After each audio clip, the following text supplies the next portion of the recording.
remember that day like anyone. I heard the news on my radio. My mother called and said your brother's son is somewhere in the city and we just don't know. So I drove like hell back to Jersey to pick up my dad and strike out to find my brother who we still had not heard from. Then we headed up Highway 109. Well, we got as far as Hoboken and we saw that skyline smoking. Then a call came through on my mobile phone.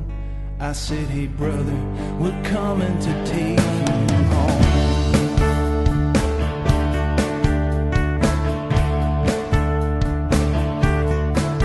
So I put a flag atop my car and I put spare change in collection jars. And I watch the news with a poison hate, and for justice to this day I wait. So I'll just say thanks to all of you who did brave things I didn't do. And I'll shed a tear for all who mourn, and to every child that's since been born. Learn about your history. Fear is your greatest enemy. Hang on to your liberty. Bite the hand of tyranny. And here's one last word of advice. You'll know the time to sacrifice. Ask the ghost of any hero if you go down to ground zero. That's the ghost of any hero if you go down to ground zero. That's the ghost of any hero if you go down to ground zero.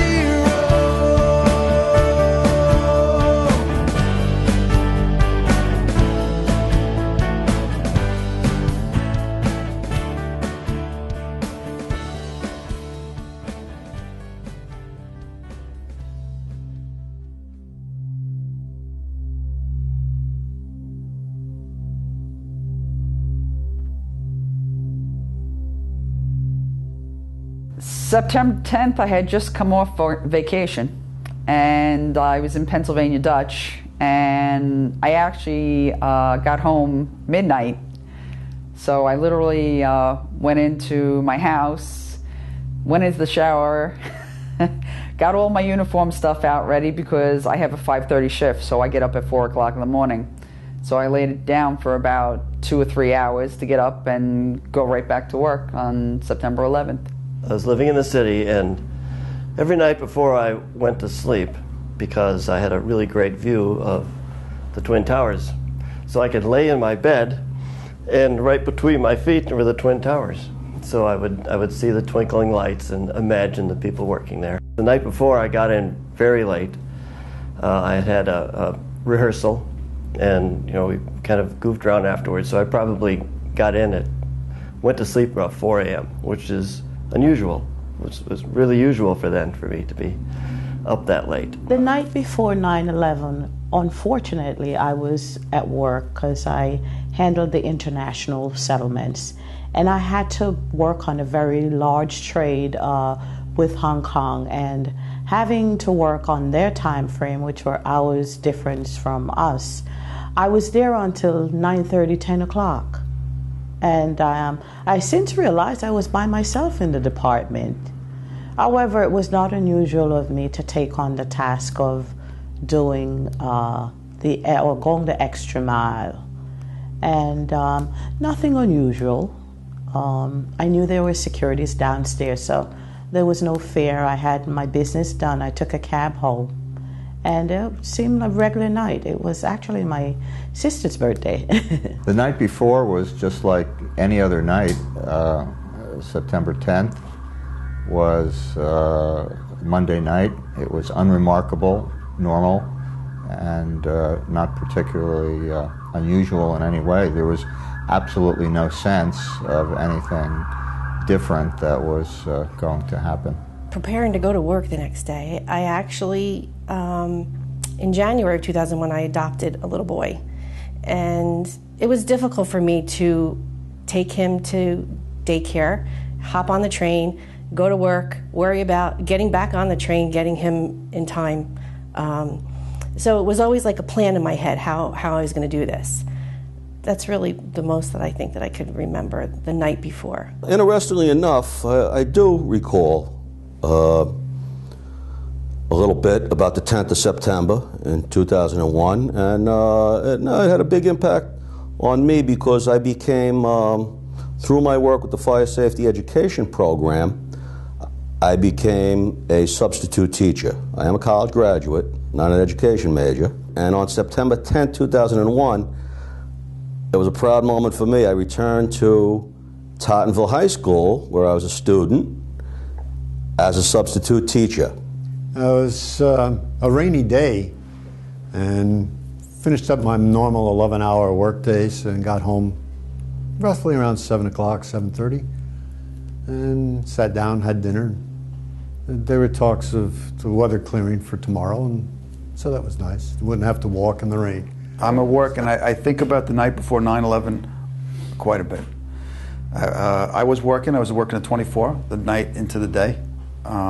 So I get to the firehouse Monday night for 6 o'clock tour till the next evening at 6 o'clock. But yeah, I changed my mutual around so that I had to see my cardiologist about something. And I had to take my kids to school Monday. It might have been the first day of school, I'm not sure, at the elementary school. We had several runs that night. Nothing big, just going in, going out. Great place. I knew the next day we had building inspection. I had everything pulled out for that. I had all my T's crossed and my I's dotted. And I was wondering when I was going to be getting promoted. I figured I'd be maybe promoted by the end of the year or early next year. I don't really remember clearly, but from what I could recollect, it was just a regular normal night. Me coming home from work, taking care of the children, my sister being there babysitting. She always babysat for the children since they've been very young. Actually, since they've been newborn. Right after maternity leave, I would go back to work. Just a regular routine night, nothing different. Nothing. It was just regular. I took care of the children, I put the baby to sleep, and my son, he was pretty small, toddler, and I had a newborn daughter. And just putting them to sleep, it was just like nothing. I didn't feel anything different, nothing out of the norm. Well, since I did work that day, I probably just had a very uneventful evening of going to bed a little bit early in preparation for my next day's work, but I don't recall anything out of the norm whatsoever at that particular time. On September 10th, I was preparing for another work day in New York City, and I had just been reassigned from one division of the company I worked for, which was Frankel & Company, insurance brokers, to another division. Yeah, I was working, I worked for a corporate actions firm. They did corporate reorganization, so we were taking on a big job. And I remember everyone was called, all hands on deck, and we'd actually agreed the night before to come to work an hour earlier. So that's something that definitely, wow. It's definitely something that that I remember. The night before 9/11, it was just another night, watching TV, having dinner. Going to bed early. We didn't do anything that was of very big interest, just a regular night for us. Getting ready for my daughter's first day of pre-K. I don't remember specifics, but just getting ready for her first day of pre-K. Yeah, that's one of those weird things that it always pops up into my head. It was raining cats and dogs. And the thing that always sticks in my mind is that I had left the Trade Center and gone over to where I catch my bus. I had gotten on the bus, and right when I sat down on the bus, I remembered that I had left a gift that I had bought for my cousin's baby shower in my cubicle. And I was just like, no big deal, I'll bring it home tomorrow. And that's just one of those things that always kind of like pops back up in my head, because it's like, I guess it's that sense of like tomorrow never came type thing, you know? And but that's the thing that always sticks in my head about the Monday night before, was that it was raining really hard and that I was supposed to bring home this gift and I didn't, and my last thought about it was, I'll get it tomorrow. Well, it's the beginning of the school year, so I'm a school teacher. Not really. I don't really remember. I was probably watching Monday Night Football and... Nothing really, just hanging out at home. Didn't go anywhere. Didn't work. Was doing the next day. It was the first week of school. I was 8th grade. I was my last year at the school I was at. I was excited. We were the big kids on campus now. We were ready to rule the school. I was excited to go to school. I wanted it to be over. I wanted to move on. But other than that, normal school night, everything was as it's supposed to be. The night before 9/11, that's life before 9/11, so it's a totally different world. You just didn't realize it. But for me, I was living up north of the city, about 50 miles away, on a beautiful lake. And Monday night was our drill nights at our fire department, so I went to drill. You know, normally we were doing, I believe, a mass casualty drill, so it's pretty ironic. And, you know, just doing our thing, helping to train the younger guys, and hanging out with the guys afterwards, you know, friends, hugging each other, and, you know, all right, see you guys tomorrow. And back to the lake, and it was just a beautiful evening, you know, surrounded by friends. The night before was a gorgeous night, you know, just like the next morning was beautiful sunshine day. That night was just a crisp, nice day in the country. And, you know, I didn't have many cares, you know, other than enjoying my life right then, you know, so. Absolutely. I worked for a virtual health system, and I was working a 911 ambulance, response ambulance. Took an extra shift for somebody, 4:30 in the morning to 11:30 in the afternoon, and I was in the middle of that shift when we got the page, and so I will never forget where I was.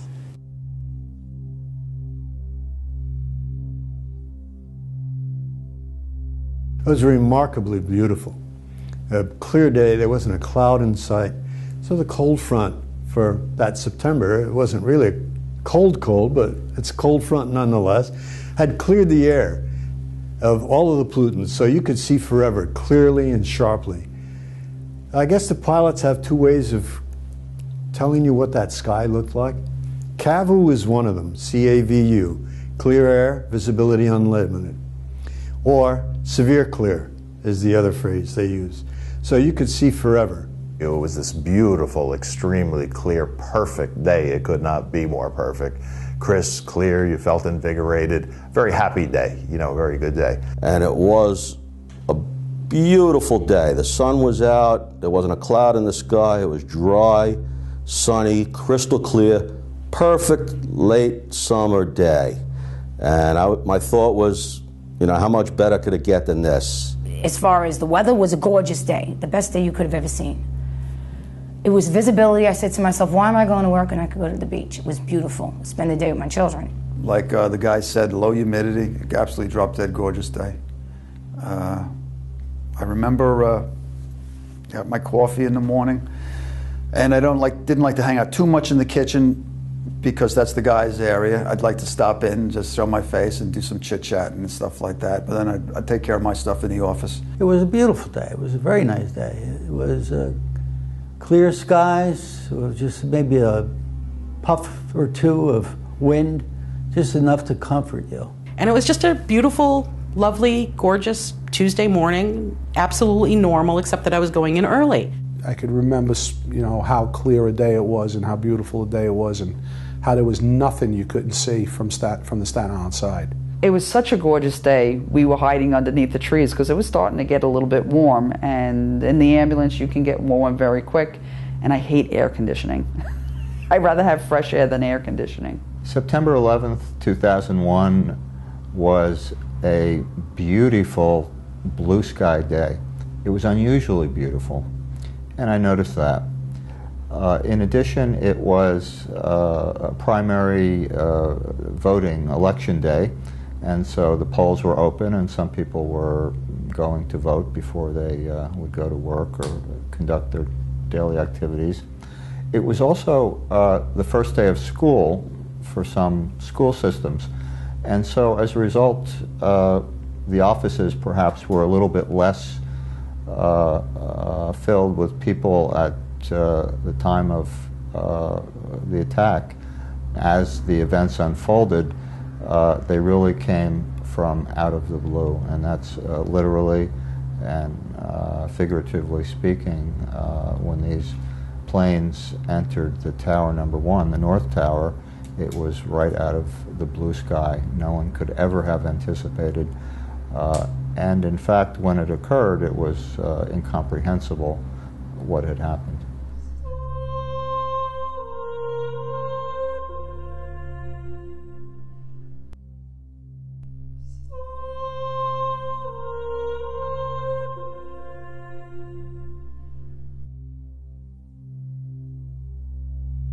Well, my normal get-up time was around 3:30, 3:45 in the morning.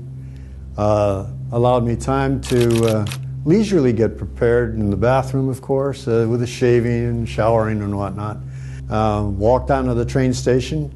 Get there normally around 5 o'clock. Gave me plenty of time to start reading the paper. About 25 minutes trip into Newark and transferring to the PATH train.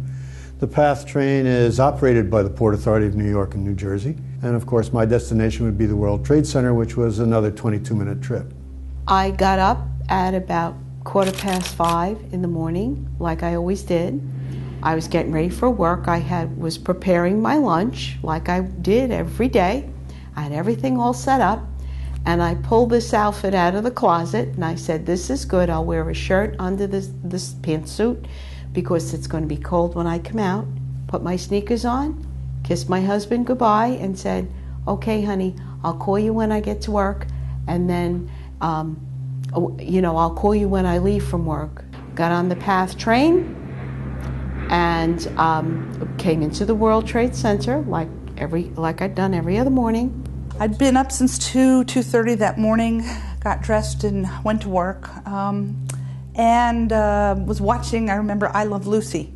My husband was on the shift that day that he would go and report it in at 6 a.m.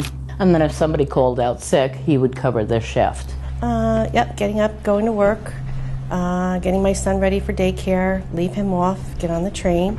I took the number 1 subway, 7th Avenue line, as usual. There was a stop within the concourse of the World Trade Center. Just a regular day. I used to take the subway in from Penn Station, come into the World Trade Center, take the elevator up. I remember seeing one of my neighbors who didn't make it. I start my day by coming up through the basement areas out of the PATH station, which is inside the World Trade Center itself. I would always check the doors there and work my way through an access control door, do a little scan and review of what's going on downstairs, make sure the security functions are working properly there. Then work my way up the elevator into the lobby. The lobby visitor desks are just starting to come on duty. They started around 6 o'clock in the morning. I took the express bus into Manhattan like I usually did at the time, and there was a big delay. Everybody was delayed that morning, and apparently I got to work late. Usually I would get there by, what was it, like an 8:30, 8:15, whatever. I got there maybe 20 minutes late. The Brooklyn Battery Tunnel was packed, bumper to bumper that morning. So I know afterwards everybody said they were late, a lot of people.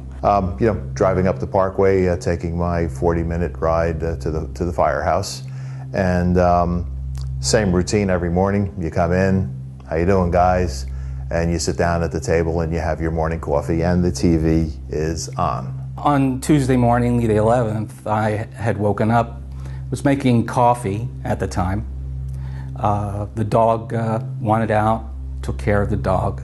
Got back to the coffee, and I got a phone call from a friend of mine, a battalion chief in New York City named Ray Downey, Ray was the battalion commander for the Special Operations Team for FDNY, and I had been doing work with him earlier in the summer at the Trade Center, using different devices to raise equipment to the upper floors that firefighters needed, rather than them having to carry it up the stairwells.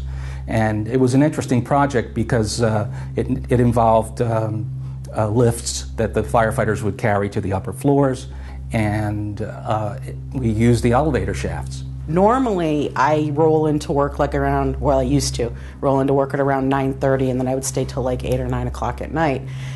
And because it was the first day of classes, everybody needed to be in early to get everything set up. So I was kind of dragging that morning because I'm not used to getting in that early. But, you know, I got on the bus. I would take the bus and get off basically right in front of Century 21 and walk through the plaza. There was the farmer's market that was going on that morning, and I stopped and I bought a loaf of bread from the Amish bakers, and I put it in my backpack, which also had my computer in it. That day I decided I was going to take the 4-5 down, and I took the 4-5 down to Wall Street, walked down Pine Street to my office at Wall Street Plaza. Everything was normal. Getting up that morning, I remember I wore a blue crisp blue shirt, blue skirt. I took the bus as usual. I remember passing by my favorite restaurant, saying hello to the lady that was standing outside, the waitress, and took my bus and went to work on a normal Tuesday morning. Nothing unusual. I didn't want to go to work because it was such a gorgeous day, so I found a reason to play hooky.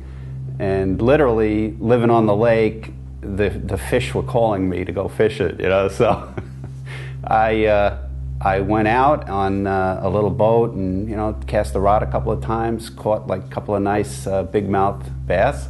I live on Staten Island.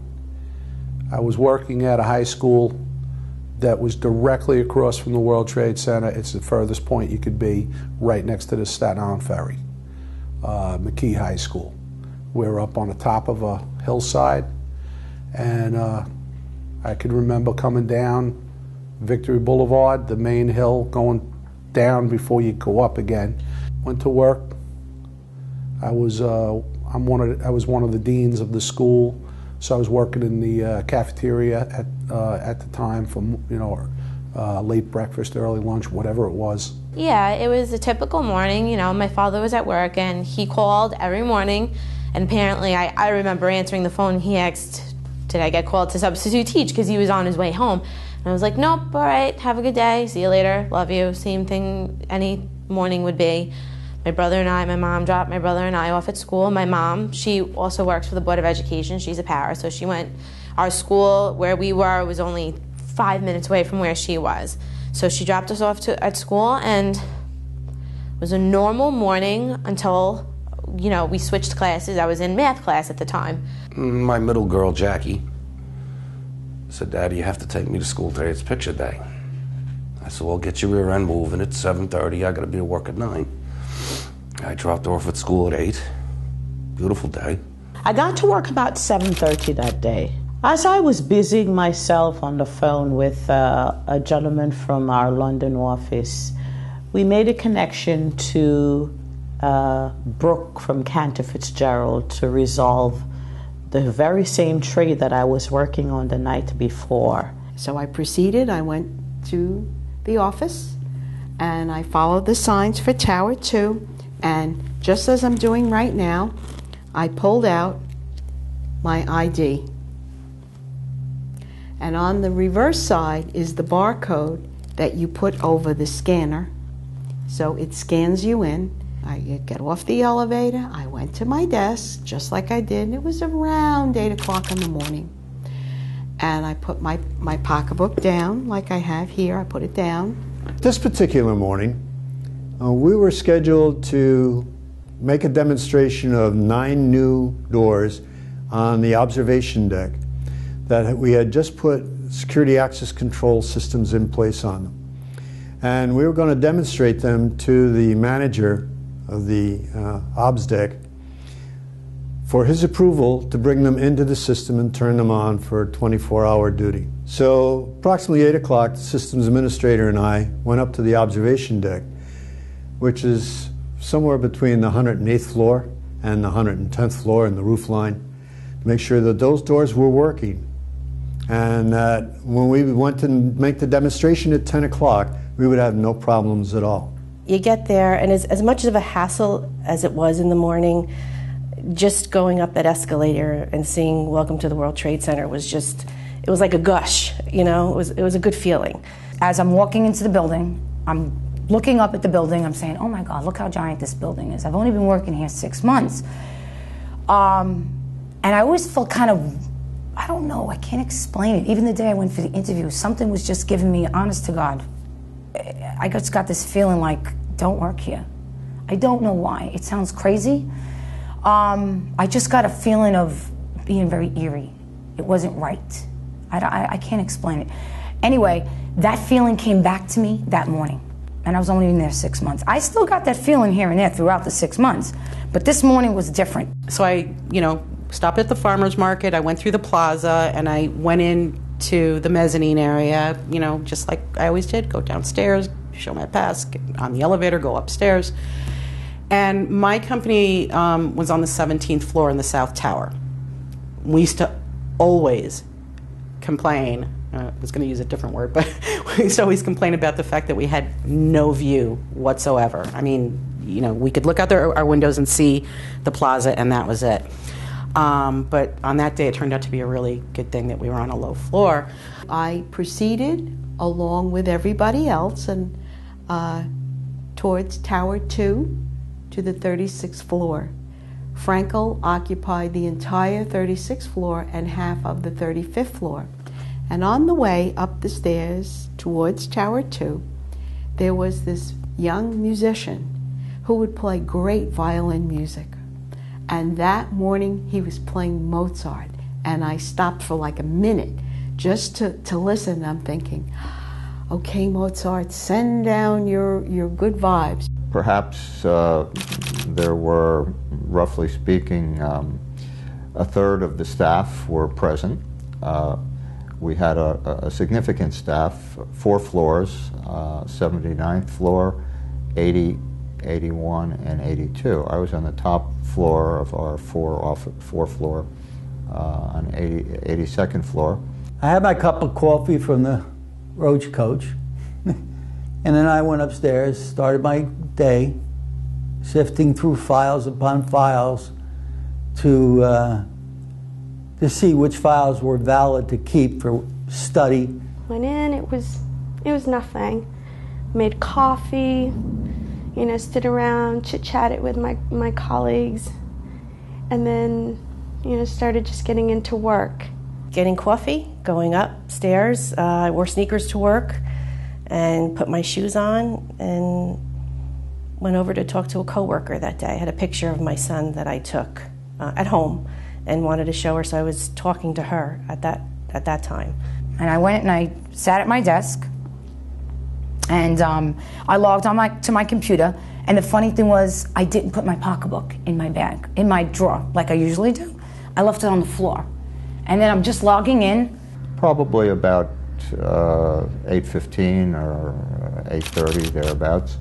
And as usual, I just turned on my computer, reading email, and as I had done for many years and still do to this day, I was enjoying cinnamon raisin bagel and a cup of coffee as I watched or I looked at my screen and did email and maybe read some papers in my inbox. It was very quiet, unremarkable. Normally in the mornings, we have a 9 o'clock group meeting with the management. So I get ready for that. I get in about 8:30. I used to take off my shoes, get my coffee, drink my coffee. And then usually at about 5 or 10 to 9, my friend Brian would come down. He's also one of the senior managers. And then we'd go into the morning meeting, which was in a conference room, 2 offices from where I was. And I was on the 79th floor. I had a nice routine in my life. I was waking up every morning at 6 a.m., no alarm clock, feeling good and ready to go. I looked forward to each day and going to work and doing a good job. And I remember taking the the boat, the Staten Island ferry into Manhattan. I was on the 8 o'clock boat. The boat tied up in Manhattan at 8:30, and I got on the subway to go uptown, a couple of short stops, and when I exited the subway at Houston Street at 8:45, things took a very big change. Yeah, dispatcher. Yes? This is off-duty firefighter Jermaine. I guess you got this already. You got a plane crashed into the World Trade Center. You aware of that? You have a plane that crashed into the World Trade Center in Manhattan? World Trade Center in Manhattan. Where are you going from? I'm on Varus Street in Manhattan. Varus Street in Manhattan. The North Tower, World Trade Center. North Tower? North Tower. You got... And the phone number you're calling from? I'm on a cell phone. I'm an off-duty firefighter. My name is Jermaine. Okay. It's the North Tower, Beachy Street. You got Beachy Street side. Okay, thanks a lot. Send them all because you got major fire on the upper floors of the World Trade Center.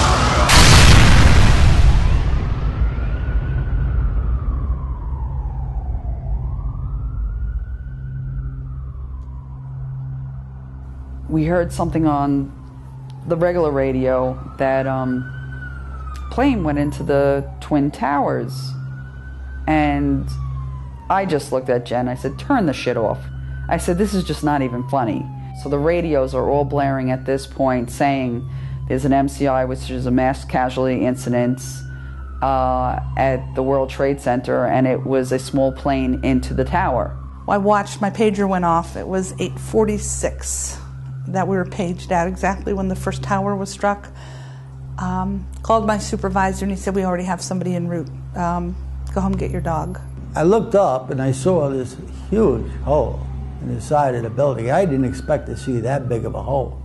I was astounded by it. I had worked in the building for 5 years and knew that many floors meant that was a tremendous hole. And if that was coming out that way, I could imagine that, even the incoming hole would be tremendous. We felt this rumble. The building started to shake a little bit. We sort of looked at each other and said, what the hell was that? And about that time, the radios went off. We've just been hit by an airplane, Tower 1. Big fireball, huge explosion. There's flames and smoke all over the place. There's debris falling. There are papers all over the place. When the first plane hit, it woke me up. So I was actually asleep. But I didn't know that's what it was. And I looked around and I thought that something had happened, but I really hadn't heard anything. And then I looked out past my toes and I saw an amazing amount of smoke. And went to the window, and when you're that close, it looked completely different than on television, which I didn't turn on, because you could see the flames. The flames were 3, 4, 5 stories high behind the windows. At that point, there was, which looked like the sun that was going to come through our window. It was the explosion from the other building. I basically saw that and just ran to the next stairway and just headed on down. Shaking like you cannot believe, not knowing what happened. Nobody knew. Nobody was rushing, running. They were walking fast down 92 flights of stairs. I stepped off the elevator, and it must have been right at 8:46, because when I stepped off the elevator on my floor, and what I heard sounded like they had dropped something heavy upstairs. And I hear bang, bang, and I felt the building sway. And then I look up, and I see the nose of an airline plane come through the tower across the plaza. I heard a blast it was about 7:45 or 8:45. And all of a sudden, all my phone and Brooke said, what the hell was that? And I was like, I don't know.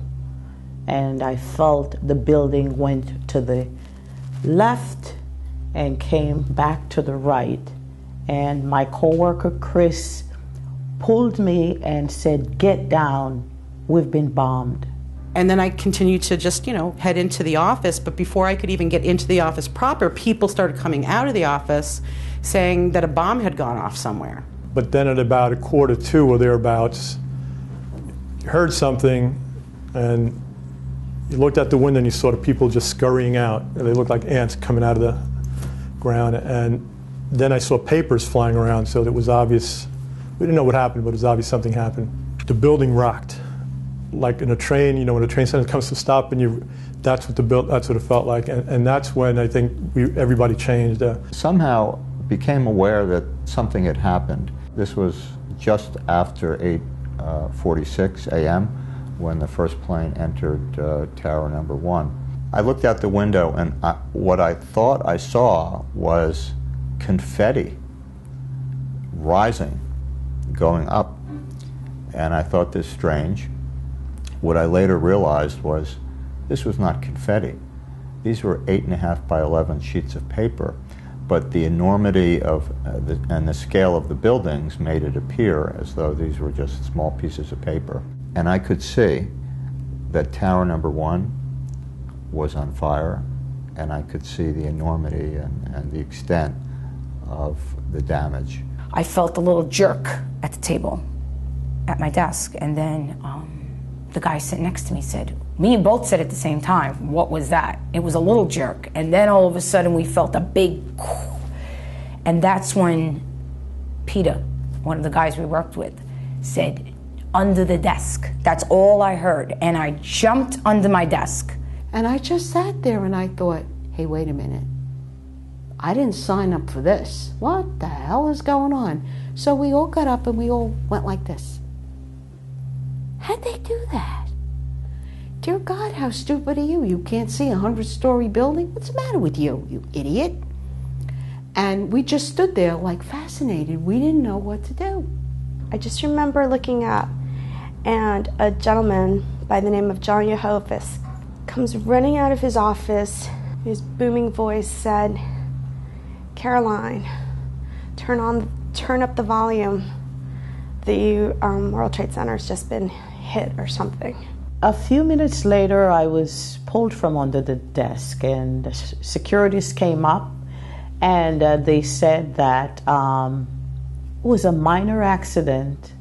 There was a plane hit the roof of the building. However, don't panic. At the time, nobody knew whether it was a bomb or it was just the minor accident on top of the roof. By then you started smelling this burning and rubber, and just I do now smell this hairy smell of burning of hair and everything. And people started panicking, then all the sprinklers went off and you were wet. Some of us, I personally don't know if I had peed on myself or it's from the water that was now coming down on us. And we're just running down the stairs and I'm going, oh my God, what's going on? And I'm smelling smoke. I'm smelling like fire. All of a sudden, I'm telling you, even before I ran down the stairs, there was smoke immediately all over. Anyway, I'm running down the stairs. I'm going, oh my God, what is this? Maybe it's an earthquake. What is it? You know, I just didn't understand it. And I'm saying to myself, oh God, you know, I want to get out of this. I'm pleading with God, give me 20 more years. I don't care. Whatever you want me to do, I'll do.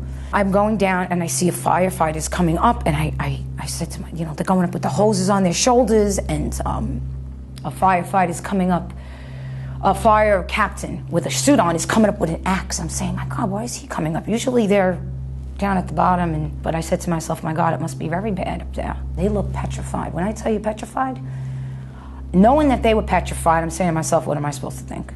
So I said to one of the firemen, I said, what's going on up there? He goes, you don't want to know? Just get out of the building. I had been there in '93, and I didn't go out right away, and I regretted it.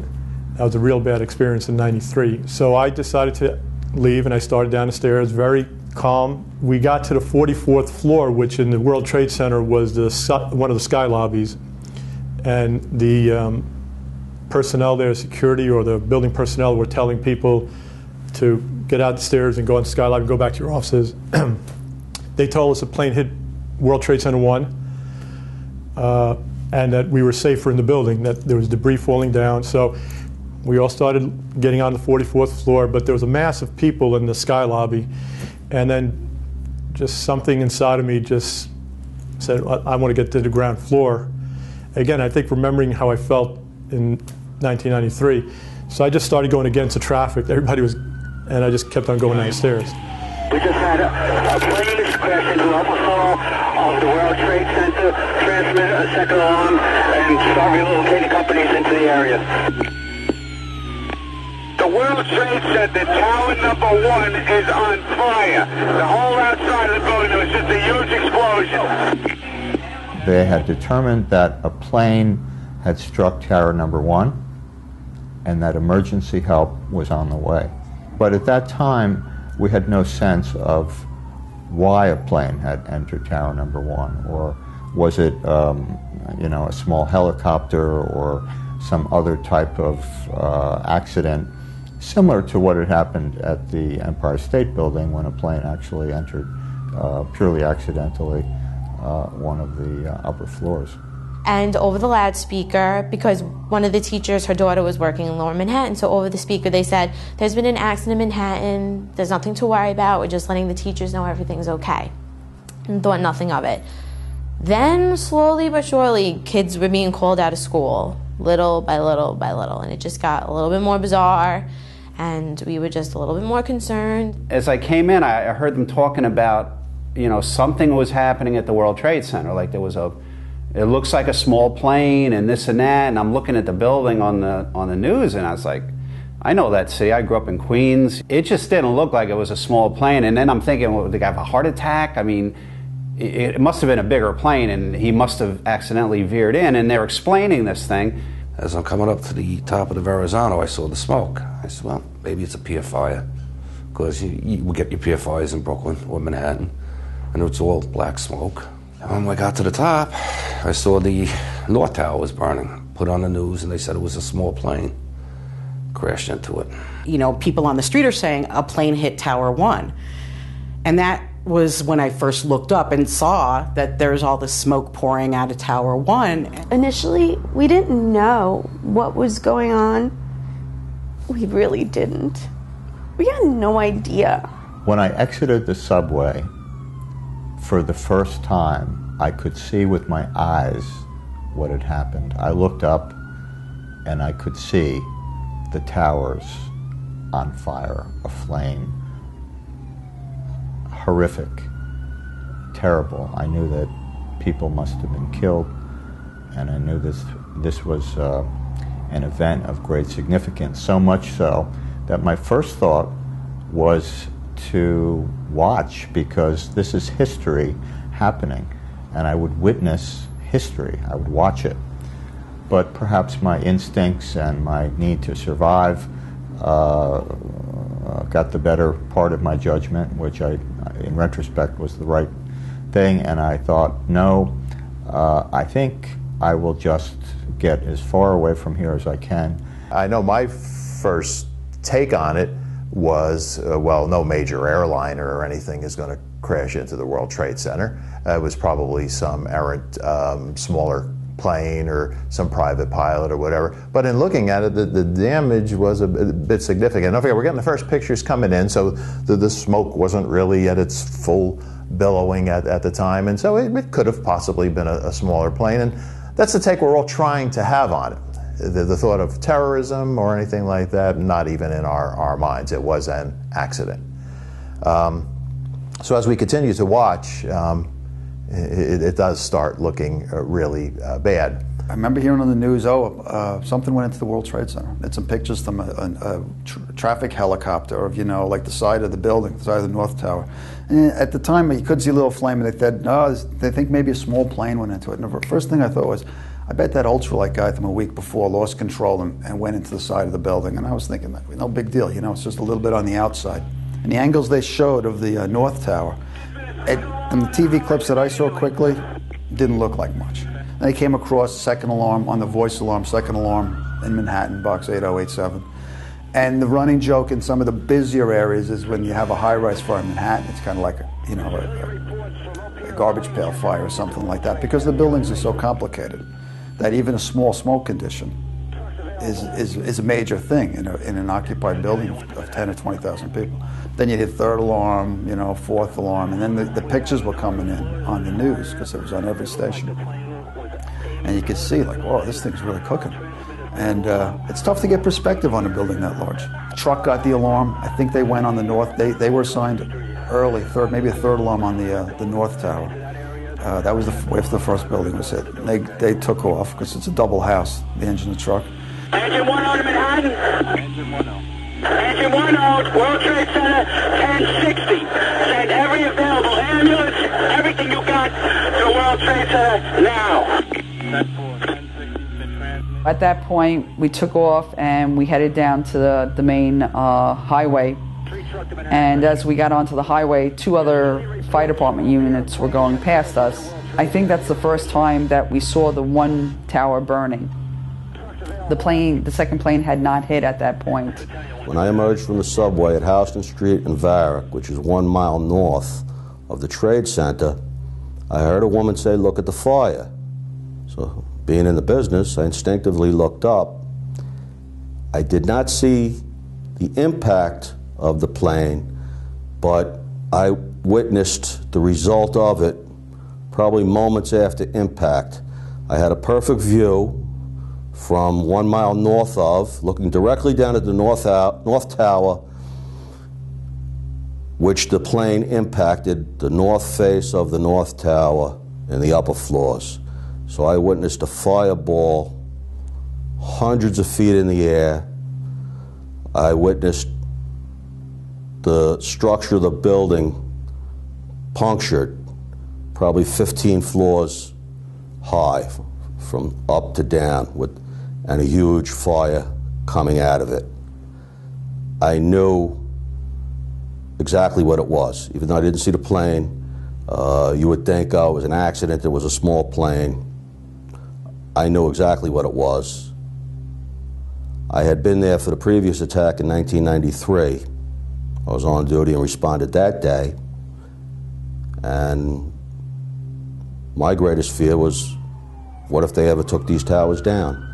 I went into emergency mode immediately upon seeing what happened, and instinctively, I called the dispatcher directly, and I was giving him a report of what I saw, and evidently, since I called direct, that was one of the first calls the department received. The dispatcher wasn't even aware of what I was talking about, so I repeated myself, and as I was giving that call, I could hear in the background the noise of the police horses, the horses from the mounted unit, which were located nearby, were responding. I could hear the clip-clop of the horses, I could hear ambulances, and I heard from around the corner, from my location, engine 24, ladder 5, I could hear them turning out onto quarters, out of quarters to respond.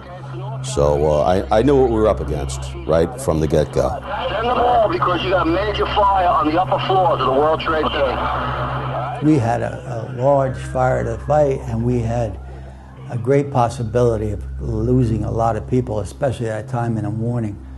I had worked there, and I remember seeing thousands and thousands of people coming in that Trade Center from the path train alone. Panic must have struck in. Certainly the people upstairs were dead.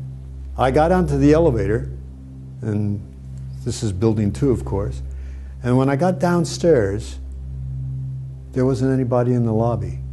And when I walked through the revolving doors to walk through the concourse area to run over to building 1, there wasn't anybody in sight. Now this is 8:45 in the morning, and normally we have thousands of people roaming around, coming and going, either transiting through the area or getting from where they stopped off to pick up their breakfast and to get to the elevators to go into their building and whatnot. As I make my way down, I see that the lights are out as I get closer to building 1.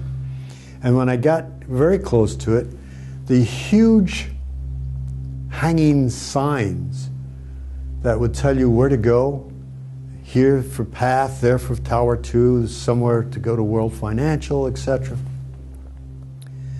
These are very large stainless steel signs, and they're all bent and twisted. And as I get around the corner, There are no lights now except the security lights and the sunshine that's coming in through the windows. All the sprinkler heads are spewing water. And I stopped and I looked. Now I know what happened. You know, what had happened was that fireball that had come down through the elevator shafts had bounced around the lobby, swung around the lobby, and came right through the revolving doors.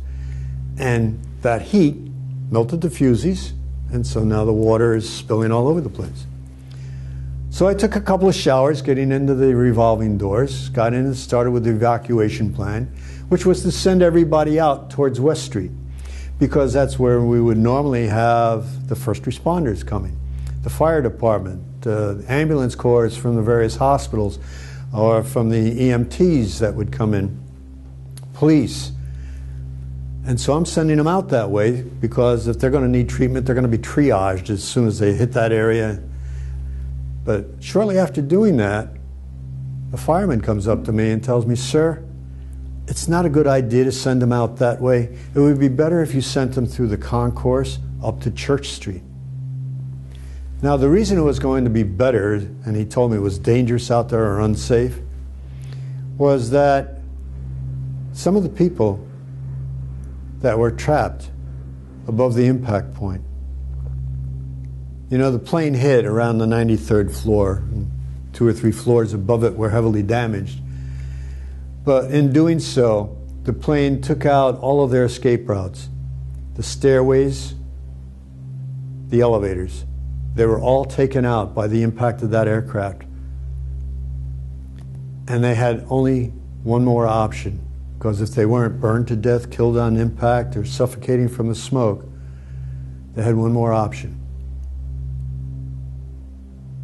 You make your peace with God, and you take that other option, or you stay with one of the other options. And that last option was to jump.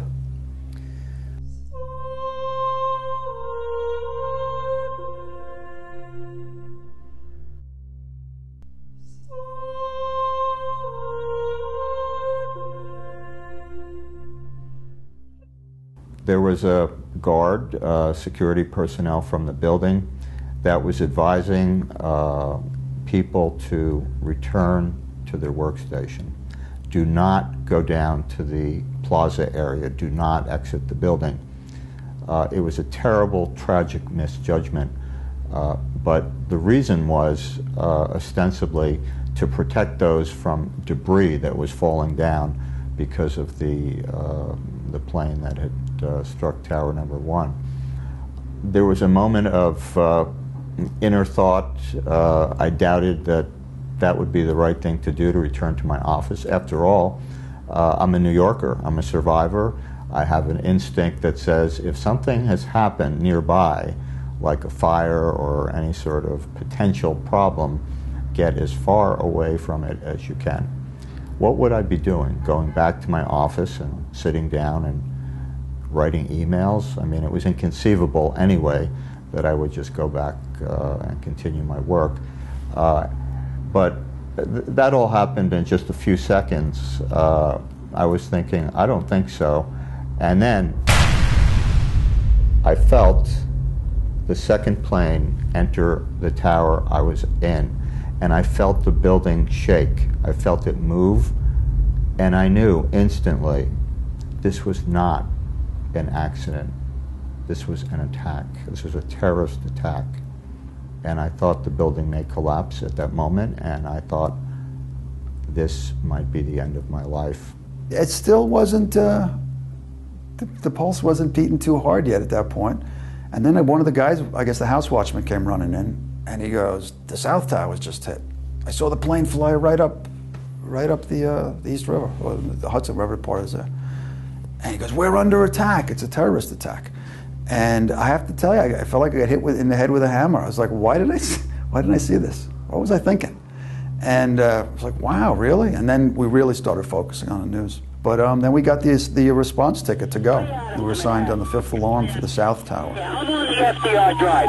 Definitely something hit the second tower. Approximately 2/3 of the way up. You got visible fires showing out there. suggest to the incident commander Fort David to transmit a fifth alarm to Tower 2. Brooklyn to Manhattan with an urgent. Stand by and let's urgent. Manhattan calling call Fort David, K. Manhattan calling call Fort David.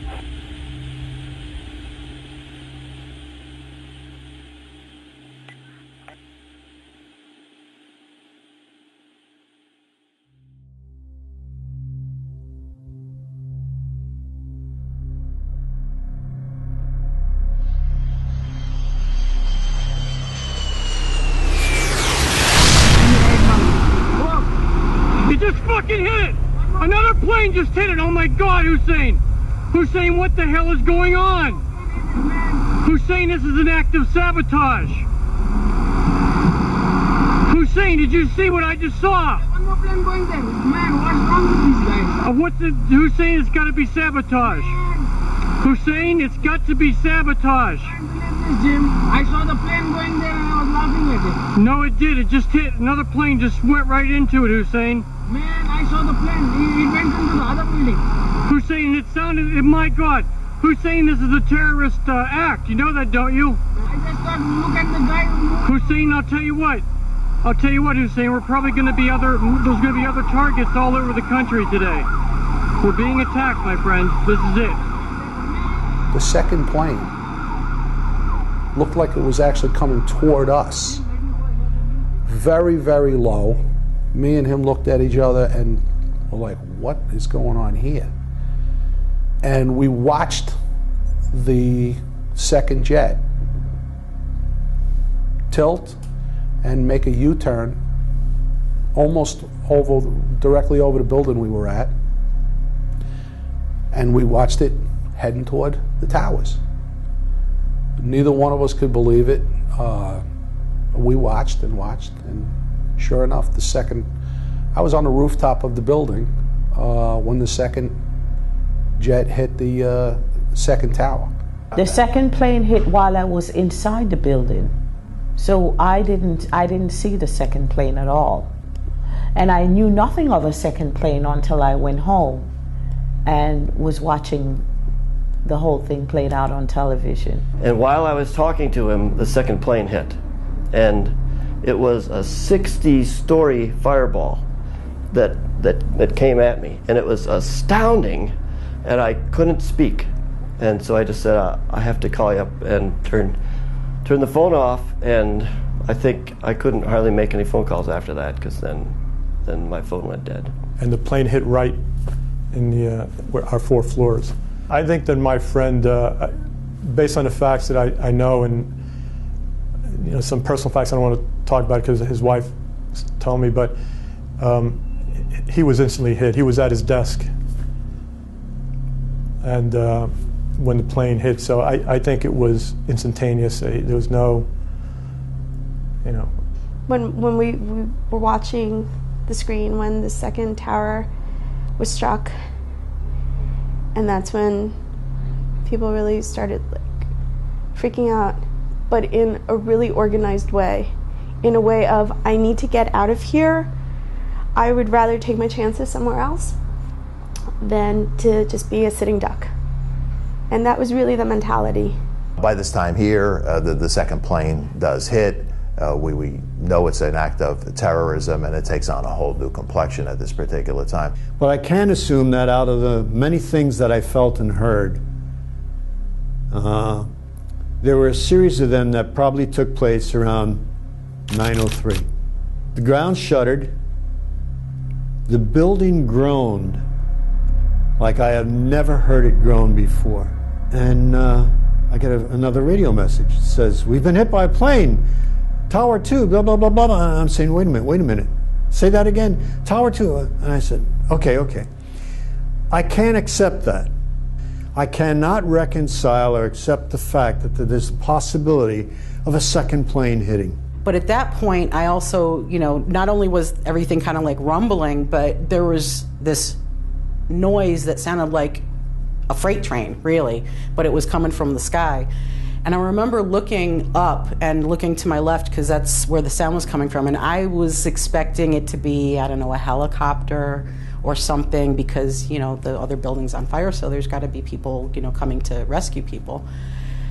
And what I saw was Flight 175, and it looked like it was going to hit the building that we were standing right in front of, and then it kind of like did this dipping turn, like right at the last second, and then slammed into the tower that we had just come out of. Up until this point, I'd been thinking that it had been an accident, you know, and it had to be the pilot had a heart attack because it was a clear blue sky, so you can't get lost or miss the building. So it was obviously a little Cessna type thing, and the pilot had a heart attack.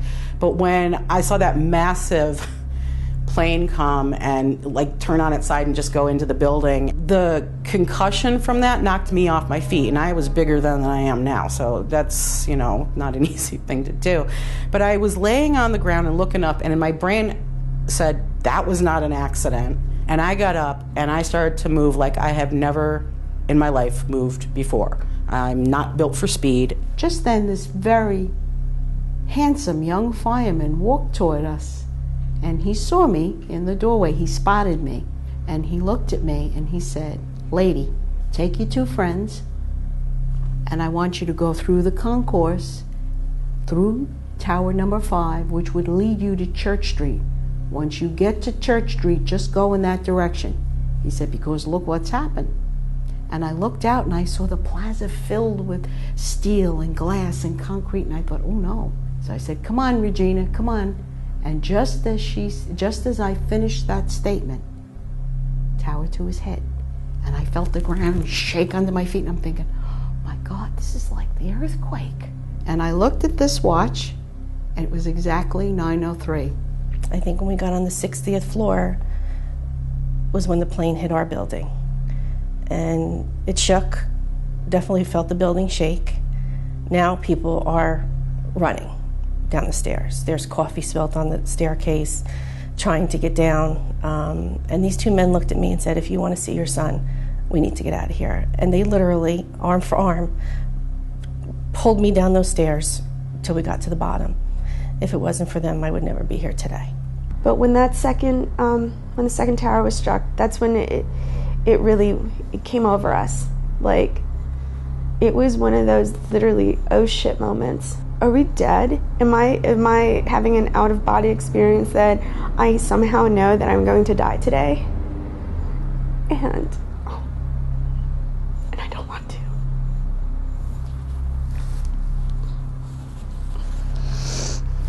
In the time from I left the museum to the time that I arrived at the scene, there was another impact, which I was not aware of.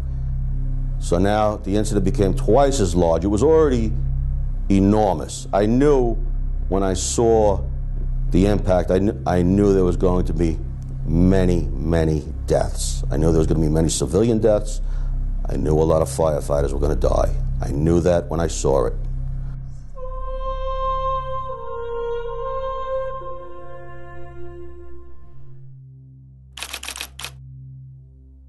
Got in the ambulance, backed out, started heading down Broadway, came around by Battery Park to come up West Side Highway again. And it was a sight I've never, ever experienced in my life. Tornado doesn't quite cut it. Earthquake really doesn't cut it either. It was just atrocious. There was things burning, there was things on fire, there were things in smoke, there were debris, things were all over the place. It made no sense.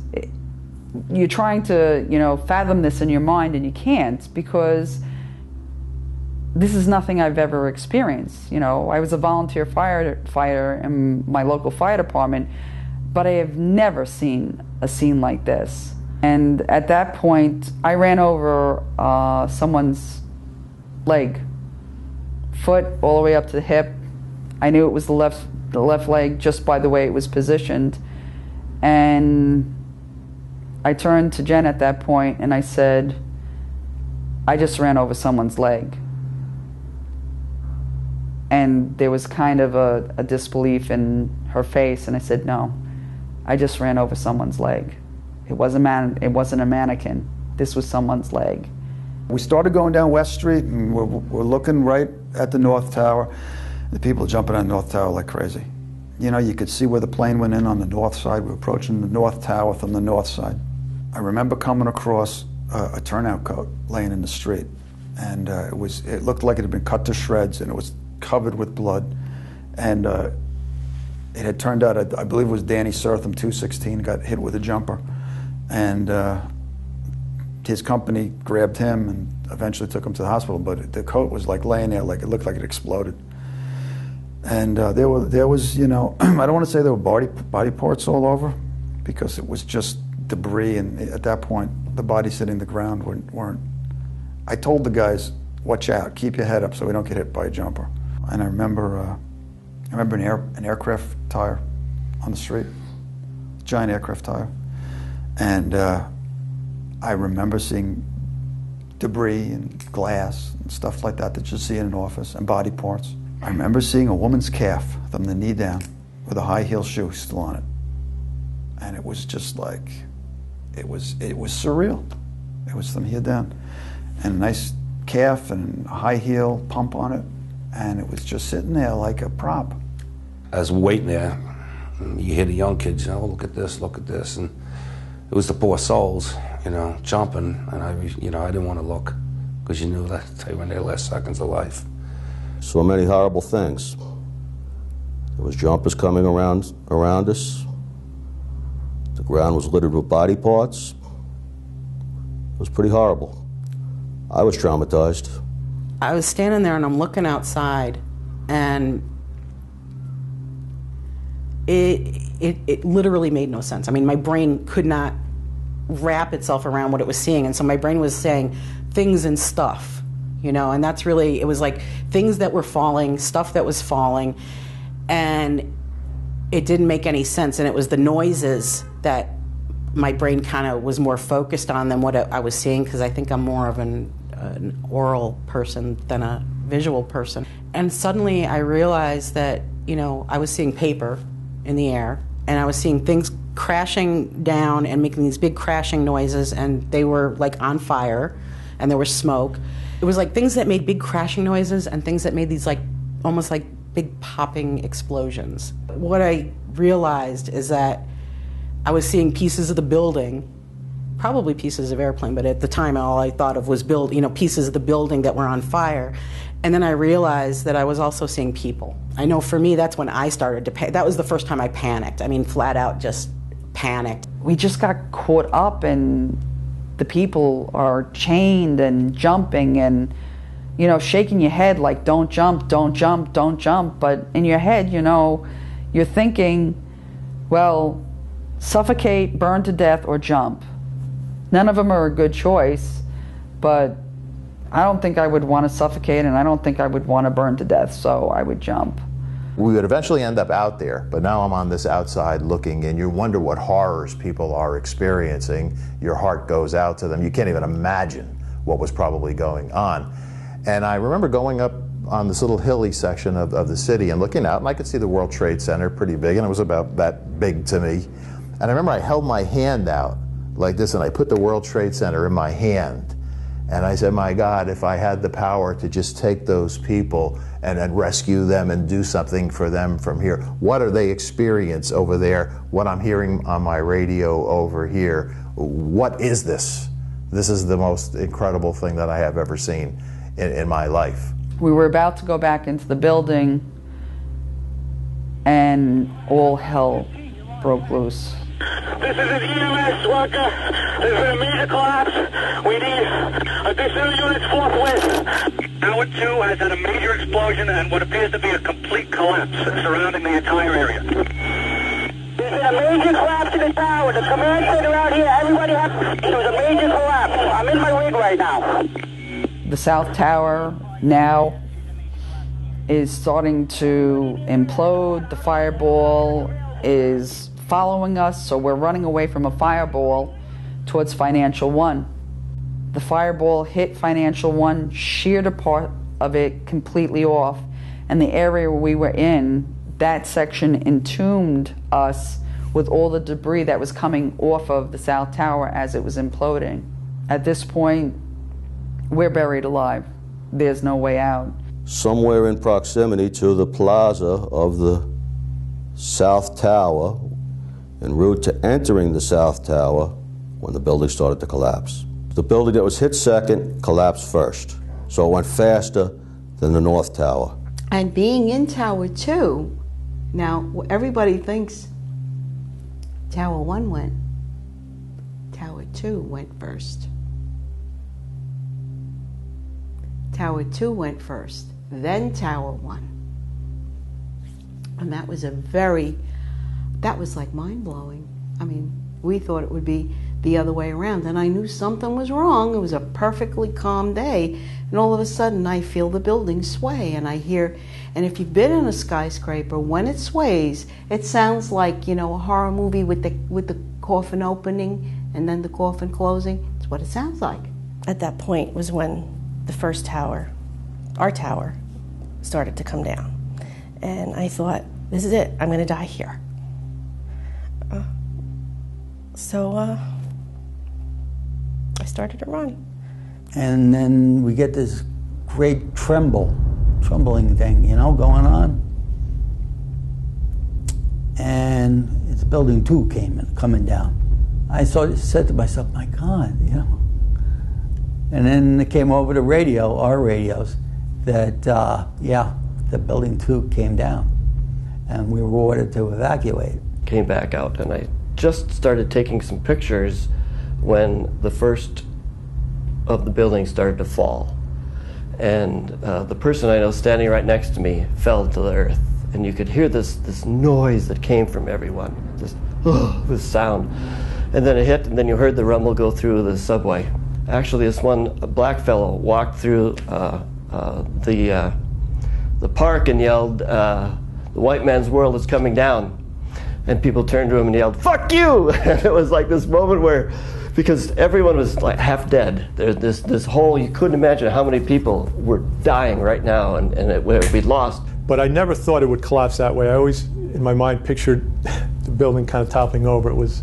When we looked up, we saw the top of the tower rotate. We could see from the bottom, coming up this way, and we could see looks like what the floor was in this building. But as soon as we captured that image, it was totally obscured by this huge cloud that blanketed out everything.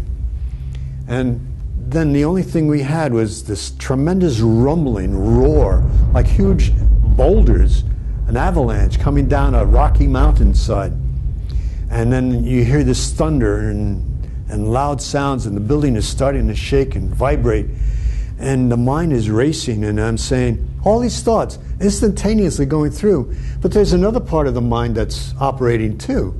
The back part of the mind is saying, hey, stupid, wake up. That building isn't here. So we turned around and said, I think it's time to get the hell out of here. I watched the building, the first tower come down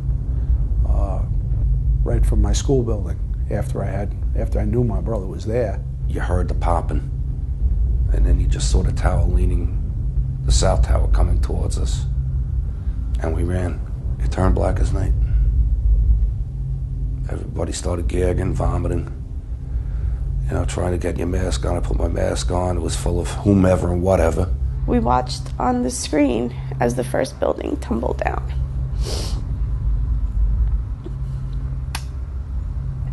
And it was almost as if we were forgetful of where we were standing. It was as if we were watching it from somewhere else. It was surreal. Like, I can't even explain surreal. And as we're watching the building go down, our windows go and it goes pitch black outside. And the only way that I've ever described it was as if somebody had taken black magic marker or black Sharpie and covered all of our windows. You couldn't see. I thought it was the end of the world because blackness covered the entire downtown Manhattan. You could hear the sound of the upper floors what we call pancaking. And at that moment, I believed that that was the end for me. One of the guys says, "Hey, Cap, it's coming down." So I look up, and the top of the south tower tilted right over us. It appeared to be right over us. Before it went down, as it came down, it started to tilt south. It's where we were now. Like John said, it started to pancake, and it was almost in slow motion. You could almost see it going floor by floor, like poof, poof, poof. And it only took like a fraction of a second to see all this. It takes longer to tell about it. But you could actually see each floor just like slowly pounding. I remember tucking into behind the buttress and putting my arm over the guy next to me, might have been Owen, and I thought a couple things, and it was a split second. I thought, this is going to hurt, and there isn't really time to pray. And I remember my last thing was, so this is how it ends, and that was it. Even in my best day, I wasn't that fast a runner, and with all the gear on, I wasn't going to outrun the collapse of the building. There was no anticipation of me other than that I was sure I was going to die. I was expecting a big blast of energy. When I'm thinking, in my mind, I'm thinking this building, 110-story building is collapsing in front of us. I said, I'm probably going to get blown to bits by the impact of it coming out. I felt all energy being drawn away from me. We were in some kind of void or in an area where the air was being sucked back in. There wasn't much sensation around you. I had a Scott mask on. You couldn't see anything. You couldn't hear anything. The only process that I had was the thoughts in my head. And I kind of thought that maybe this is it. Maybe I died. I don't know how long it was. It wasn't that long, but for a short period I was alone because we all got separated, and it was a very uncomfortable feeling. Shortly after that, I heard a familiar voice. I heard somebody calling for an axe, for a set of irons. And it was the captain calling Owen. And I know Owen had the irons. And I heard Owen respond. And I said, now I know I'm not alone now. I hear these guys. We went to the North Bronx, and I remember it was pretty high, the Bronx, height-wise, looking down to the city. And we got there and went to the top of one of the buildings, and one of the towers had already collapsed. I could see the plume. And it looked so odd to me. Like, I know the city, and it just, I couldn't even believe what we were seeing. Oh my God, you believe this is happening, man? It's down. Yeah? It just went down. The whole tower just went right down. Look at my arms, how much goosebumps are on me, dude. It exploded. It was a gigantic fucking explosion. And now I don't see the other tower. There's only one standing, isn't there? The one on the right's gone. Our breathing was getting more raspy and more raspy and more raspy. And I remember saying to myself, you know, God, just take care of my family, my friends, and whoever else is out there. Because we were pretty convinced at that point we were going to die.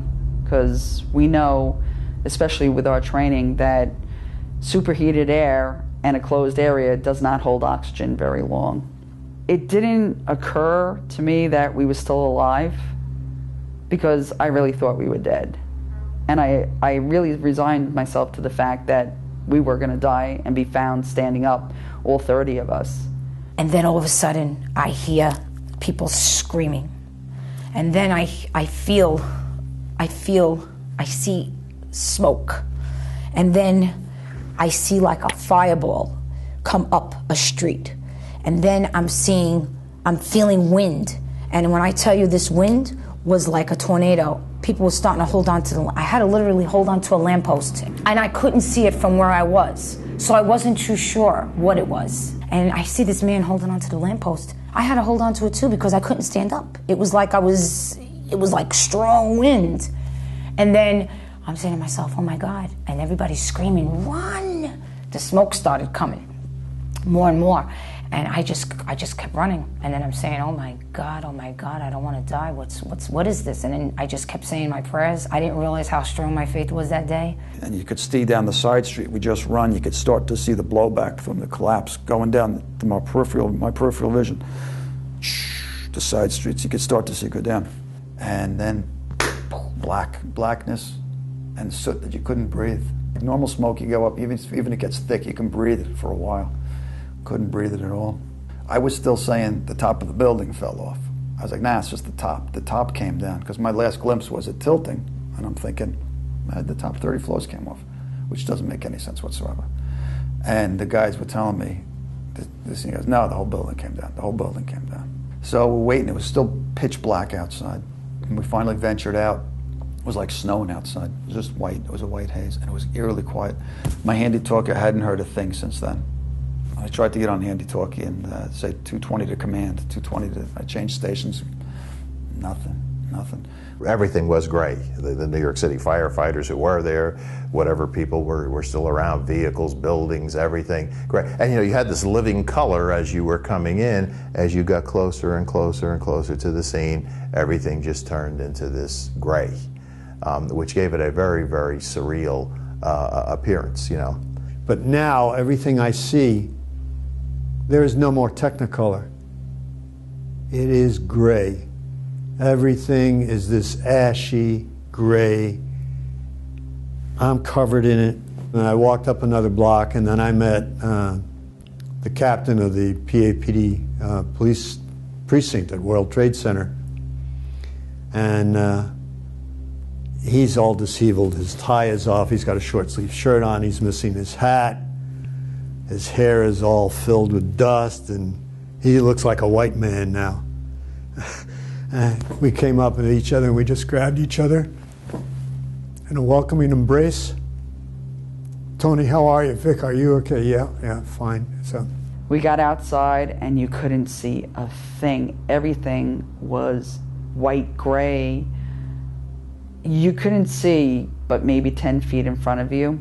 At this point, we had so much garbage in our mouth. We was just trying to wash it out and get it off our faces and away from our eyes. And it just didn't seem like it wanted to come off. It was caked. It was so caked onto us. And it was just like a kid. When you played in mud and it dried on your skin, it just wasn't coming off. I remember her and I just looking at each other and saying, we got to get out of here. So we picked up our bags and we went outside. Now at this point there's ash all over. We finally get to triage, and they take us in and they take us to NYU, and they treated us like we were queens. We were talking about the end of the world. We were talking about, is this in the Bible? It was stuff that you wouldn't think you'd ever talk about in a regular conversation when you meet people. Stuff that's going through our heads is totally different, and it's weird, and it's strange, and it's very uncomfortable, it's scary, but at the same time, we were curious. People were walking like zombies. People didn't know what to do, people didn't know what to say. We were all in a daze. It was like, I can't explain to you, something you'd see in a movie, something that wasn't normal, something that no one understood. We were all confused. It's like we didn't know what to do. But this is what we had to do. We had to keep walking. We wanted to get somewhere, but we couldn't quite get there. This lady came up to me. She goes, you better pray. Like it was the end of the world. It was spooky. It was eerie. I'm saying, oh my God. Then you see people in the street and they're kneeling down and they're literally making the sign of the cross and praying. And I'm going, oh my God. I'm saying to people, I says, you have to get out of here. You have to get out of here. This is what I was telling them. Oh my God, I can't believe this is happening. The one building is still standing, and it is so hard to describe it. To watch this tower just, go down, and then literally, it was that fast. The windows just, and I don't know if you know that feeling or if you can imagine that. It was like a vacuum seal.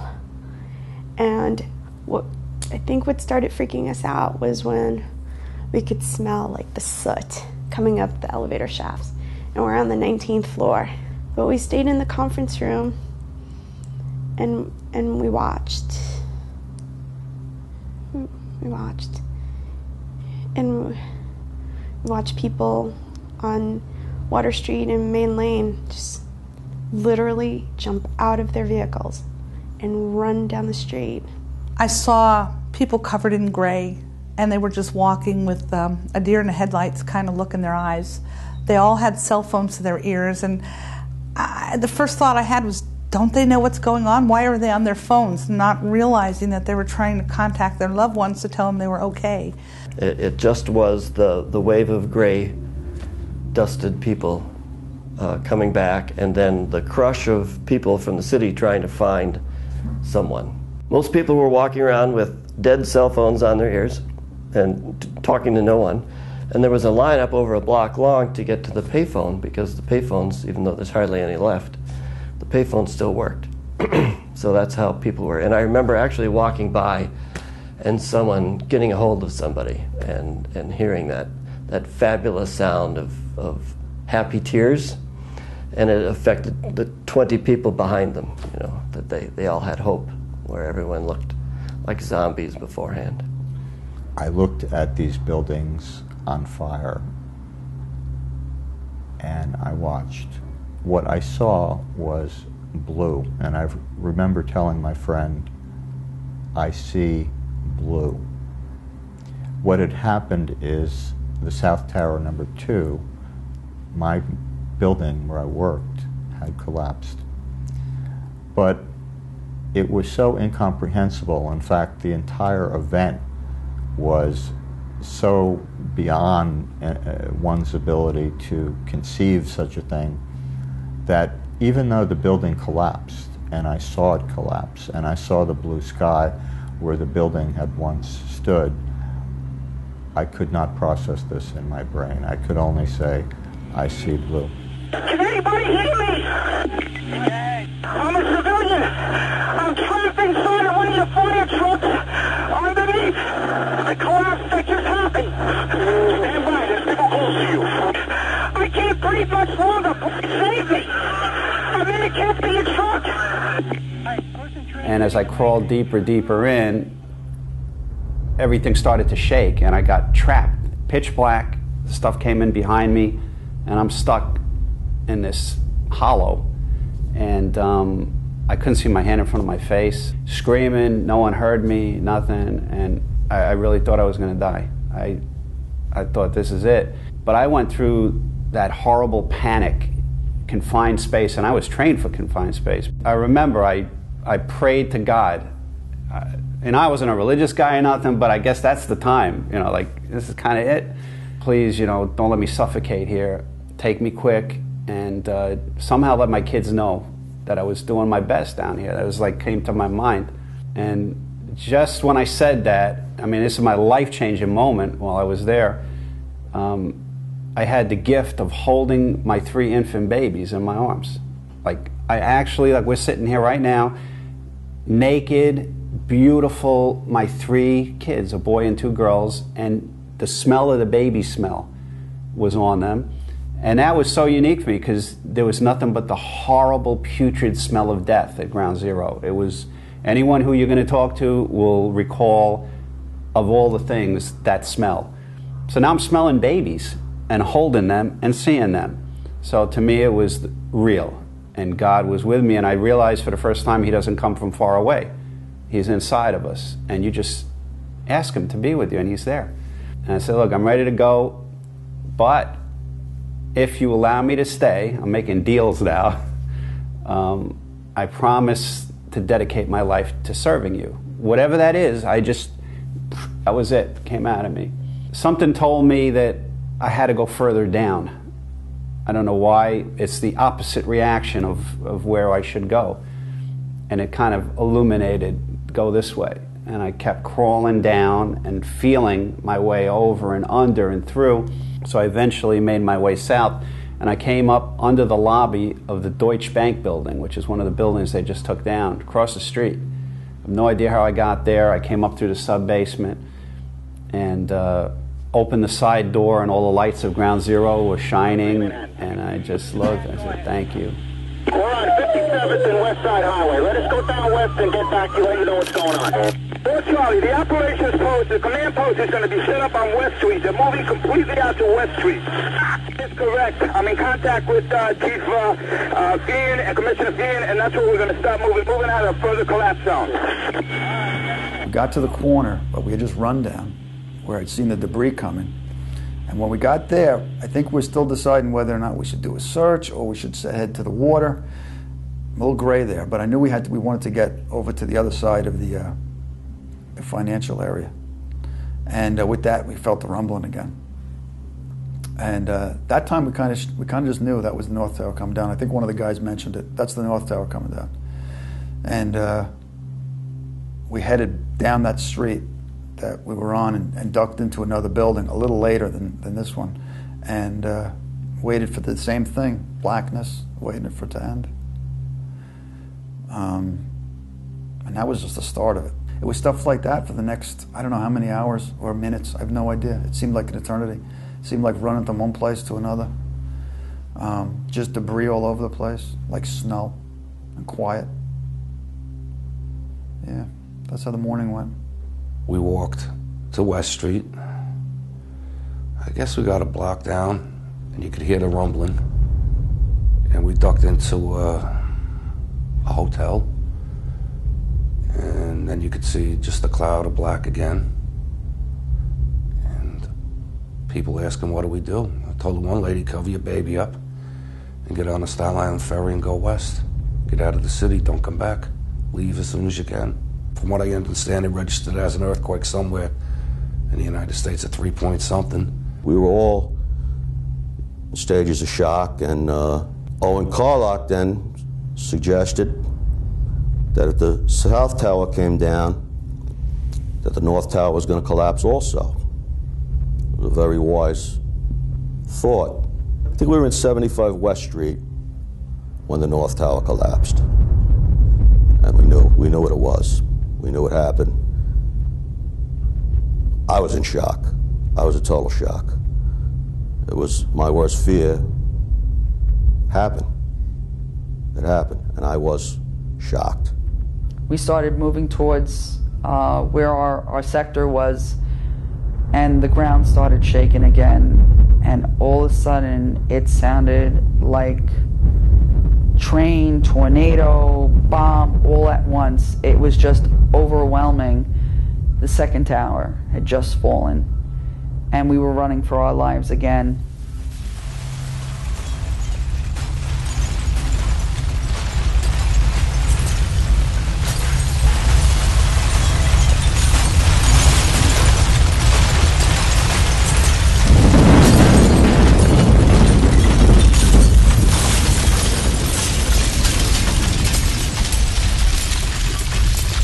Well, I got that look, and he's about ready to say something, and as soon as he opens his mouth to start to say anything, there's this tremendous snap.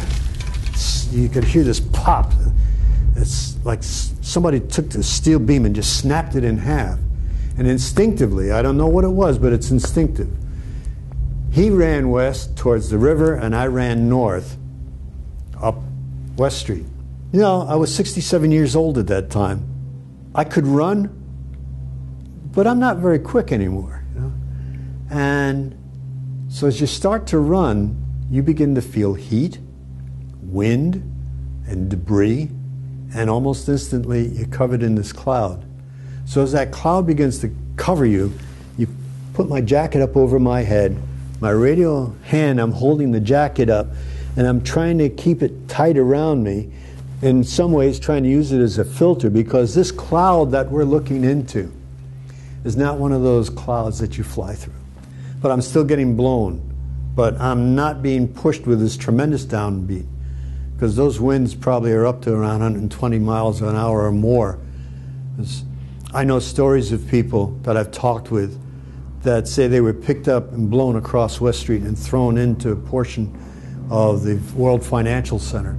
Well, when they saw the second tower collapse, my daughter knew right away that I was dead, because that's who Daddy is. He's staying there to get his job done. And I was about 30 yards, maybe less, from the building. Did I hear the building start to crack? And I looked up, and I saw it. I saw it starting to come down. And I started to run. And I said, I can't outrun this thing. You know, I'm thinking in my mind, of course, I can't outrun this thing. And I dump on myself, jump underneath the fire truck that was there. I had no anticipation that I would survive. I had no thoughts that this building falls down in that fire trick. I'm not surviving.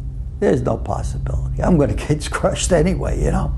So of course it didn't surprise me when I was unconscious. And then it came to. At first, I thought I was dead. It was a very spiritual experience. Rather beautiful. It was just light. Clear, bright, white. When the building collapsed, my husband collapsed on his job because he knew my routine. He knew that there was no way that was the building, the timing that I would be alive.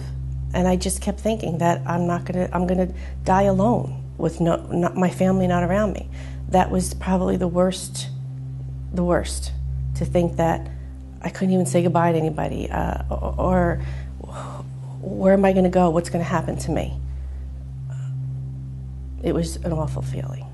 Everyone's like screaming when the second tower starts coming down, and we're at the conference room and the second tower starts coming down, and all of a sudden that's when like everyone starts crying, I want to get out of here, I have to go home, I have to call my parents, nobody knows where I am, I just need to go. And that's when it was like, okay everybody, there isn't anything we can do except for think about moving forward, and this is what we're going to do.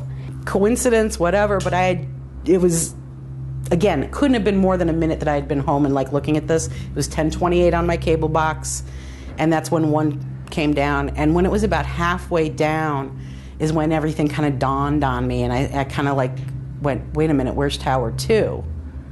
And then, you know, one crumbled, and that's when I completely lost it, because the only thing that I could conceive of was that I ran away and everybody I know is dead. I noticed on the TV that the towers had collapsed. And that was the first time I knew that the second tower was hit and that they collapsed. And at that moment, I figured there were at least 10,000 people who were dead. At least 10,000 people, probably more. And the only thing everybody did basically was look at the TV and watch the towers come down. And that was, I think, the worst thing. I didn't even know they fell. I didn't even know they fell. It really shook my confidence was the fact that I didn't think the building was collapsing. I really didn't give any thought to the building collapsing. I know there was staff that knew the building was going to collapse, that they realized that this can only survive so long before it collapsed, and we're fighting time here. We were in such a lucky window to be where we were when that happened, when the South Tower collapsed. And the South Tower collapsed first, even though it was hit second, because it was hit lower. So there was more weight above it than the North Tower. The North Tower was hit higher. Most of the survivors from the South Tower had self-evacuated because they saw the North Tower get hit, and they were there for the '93 bombing, so they knew to get the heck out. The people in the North Tower that survived were below the impact point, so they got out. The firemen in the South Tower did not survive because theirs collapsed right away. I'm not an engineer, but I've seen enough of the reports and stuff. And it's not minutes. I mean, you're talking a long time that the buildings withstood two fully laden aircraft filled with jet fuel. What we described it was like a blowtorch effect. You had elevator shafts going up 110 stories with fuel dropping down, and so you have basically a blast furnace going on. The impact of the aircraft, that's like a bomb going off, the jet fuel burning at ridiculous temperatures. And we saw the steel down there. I mean, it was warped and bent and...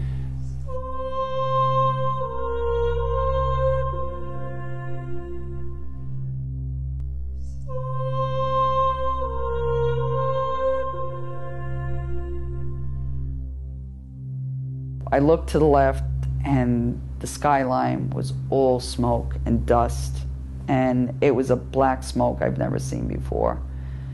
I looked to the right and there was the Statue of Liberty, and for some reason that comforted me. That was the last thing I remember. As I was driving north on the Jersey Turnpike, I grabbed my camera and I was videotaping the skyline, because the first thing that hit me was that the towers weren't there.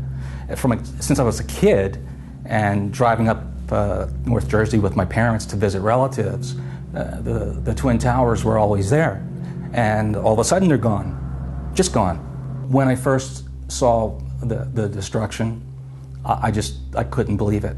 It was just blocks and blocks and blocks and blocks of girders and steel and concrete, pulverized glass. There were fires everywhere, poking up through the steel. The smoke was so thick with not only toxic smoke but glass particulate, and it would actually shine as it was floating by. And at that point, we didn't have masks.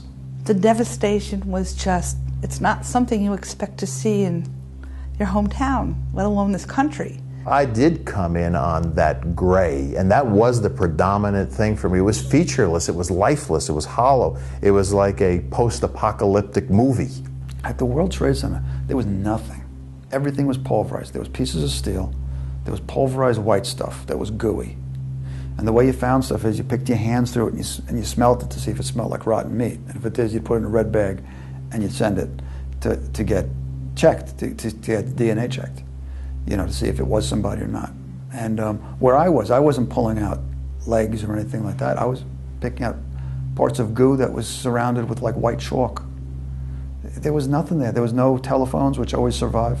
There was no desks. There was no glass. Everything was pulverized. It was strange. It's hard to explain to people what it actually looked like. And there was just piles of it, and mounds of it, and acres of it, and depth. Yeah.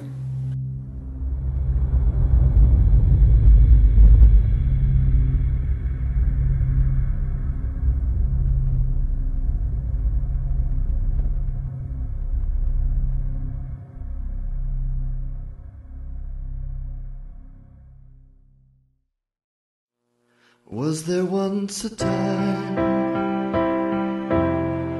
when the world was young and unafraid, when we sang of wondrous dreams and were proud of all we made? Was there once a time when the world was wide and true and real, when each word was fresh and free, and each life was held and healed? Was there once a time when the song came lightly to my lips, and the music danced and played in a kind of trance, kinship, once upon that time? If the world breathed heavy on my back, I could find the strength to sing. I would find a right lyric.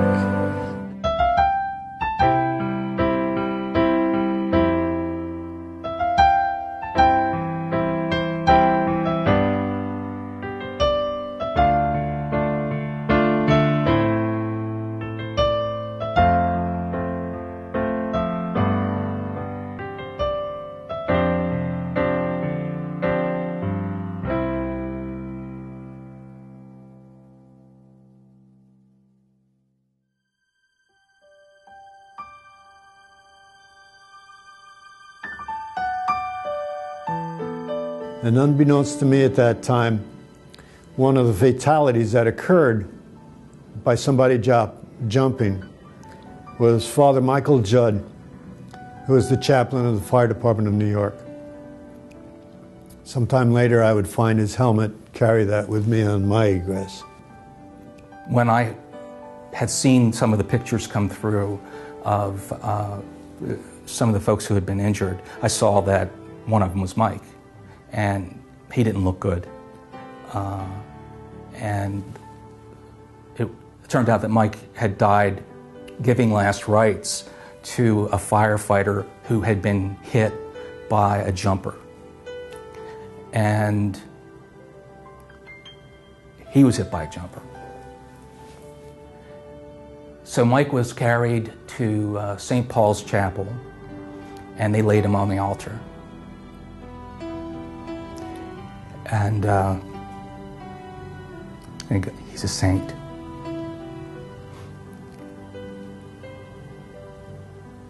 I really miss him.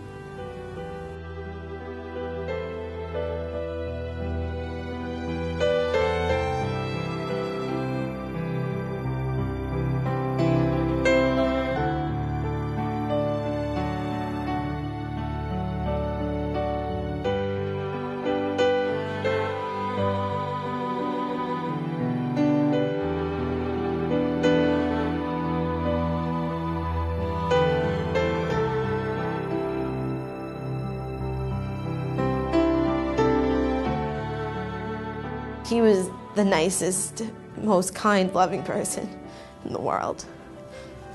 You know, he did everything for my brother and I. He was always around. I know his calling in life was to be a firefighter, but he loved being a dad. People die when they're supposed to. I can't even imagine seeing him grow old. I can't imagine him becoming feeble. I mean, we were as close as you could possibly be.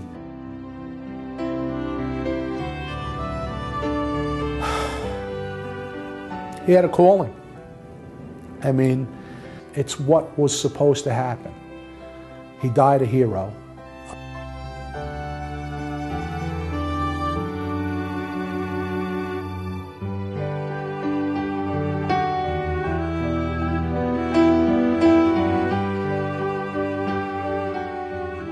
We were complete opposites, 5 years apart, but we were best friends. This is gonna be hard. Donna was like the big sister who looked out for me. That day, she started work at 9, I started at 8:30, so in my eyes, she wasn't even there yet. She worked on the 103rd floor. I was on the 92nd floor. I figured, okay, it's okay, we didn't hear from her yet. We'll hear from her later. So now days have gone by, a week, and in my heart I knew that there was no way. They never found anything of Donna. So we had a service for her. I could not sleep.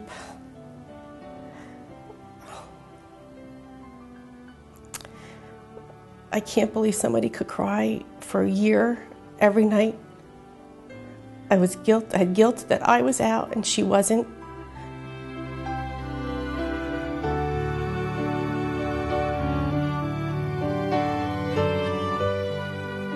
You can't measure grief. You can't say my pain is worse than your pain. You can't measure someone's loss. You can't measure someone's love. Got to the point where I had to pick and choose which funerals I was going to go to. I just couldn't go to all of them I wanted to go to.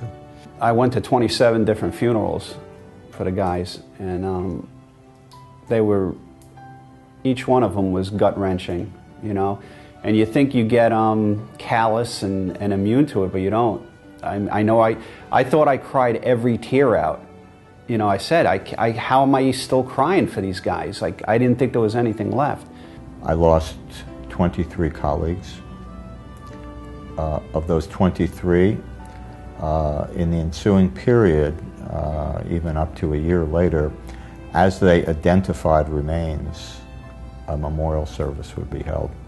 I know there's some great stories about a lieutenant, I think one of the Harlem engines who was caught in the first collapse, and he told his company to evacuate, and the second collapse killed him. Or the story of the lieutenant from 106, who thought he was missing a guy after the first collapse, and went to get him, and he was killed, and the guy, it turned up he was okay, and his company survived. This guy was out looking for him. Fantastic stories of bravery that just, you know, my whole company I used to work in as a fireman was killed. Fireman that, when I worked in Queens, he kept asking me, where's a busy company he can go to? and I steered him to a busy company. He was killed working in that company. Pete Langone was from Roslyn, next town over. He had worked in my company. He was killed. Billy McGovern, I worked with him. He was a captain across the floor from me when I was a lieutenant. I worked with him for years. Our department manager was 8 months pregnant. For the longest time, she tried to have a baby, and finally she was pregnant. Never made it out. A woman who, it was her last day there, she was accepting a job somewhere else. Never made it out. It's just one story after another that is horrible. People, and I think Americans, can get through almost anything. There's really not much that you can, the spirit that people have when things are down, no matter how dark and you might feel things are down, just persevere. Things will get better. But I think the majority of people who did what they did and answered the call on 9/11 at Ground Zero, I think they're a great tribute to America. They are the American tribute. Like, that's who we are.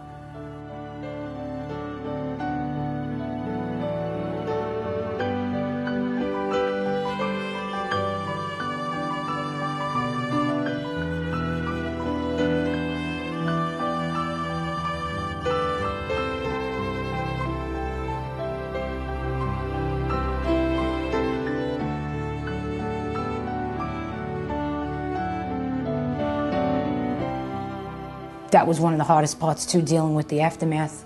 Seeing the newspaper the next morning, seeing all those pictures, seeing a photo of someone I used to work with years back, someone that worked up at Cantor Fitzgerald, seeing the pictures, and I said, oh my God. Like for a few seconds there, I forgot what happened.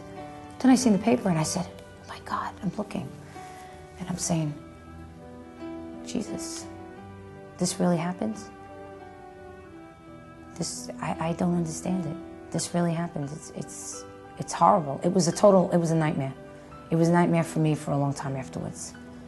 Dealing with the fact that I survived and they didn't. It's a very hard thing to deal with. And I said to myself, why?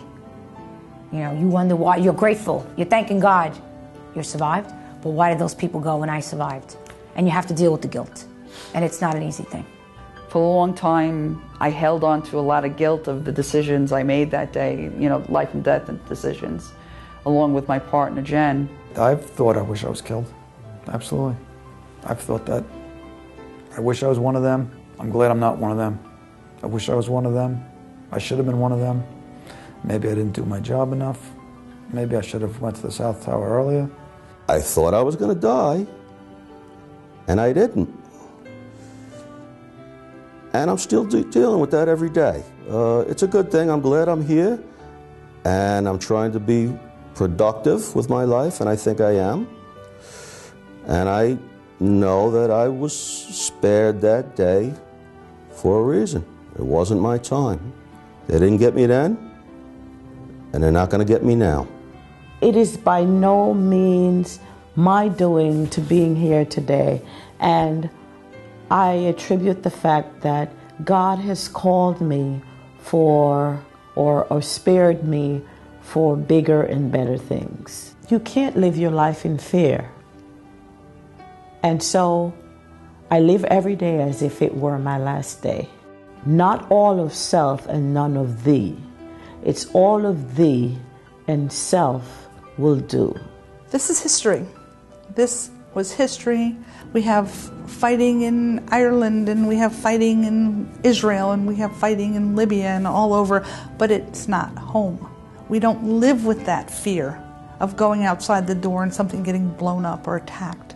And that changed the face of history. Now it has come home, and it's hit us very hard in the face. That day or that week, those months, I saw the root of what this country was founded on. The goodness, the compassion, the volunteering. And I was so very proud. Amongst all the tragedy, I was so proud to be part of this. I learned that things weren't quite as important. I didn't need the biggest house. I didn't need the newest car. I really opened my eyes up to what was important in life. I just Wish people would take the time to stop in their busy lives and look at what they have and be thankful for what they have, because there's always somebody worse, and we have so much here. You know, love your family, hug them 10 times more than you ever did, because the real things that matter are those things. I made millions in my aerospace life. I traveled the world. I stayed at the best hotels, first class, you name it, and drove the most beautiful cars. And I thought that's what life was about. That's what we're striving for, right? To get as much as we can. Now, Monica and I, we struggle to make ends meet, but there's a love that God's blessed us with it's so far beyond anything you can dream of. But it's because you've followed through those footsteps of that tragedy, and you do realize what's important, and then God gives you that gift. There is a huge lesson that was learned working at Ground Zero, and that was America coming together as one group. But we as Americans, we cannot forget what we consist of and what we still have. And we forget that, we're going to be forgotten, and we're going to forget what we're about. And we're not going to have that position anymore. And we still do, and we still can even more. And that's something that I think we all worry about and we all are concerned about, especially if you have kids, or if you don't have kids, you're still here surviving. Thankfulness, twice a day. Once in the morning for having permission to get through the night. And then at night, if you remember the movie Saving Private Ryan, the last scene, there's a group of people, looks like a family unit, walking down a tree-lined lane. And when they walk out, they come into a cemetery. And the older gentleman separates himself and goes up to a tomb. He asks one question. Did I do okay? That's my question at night.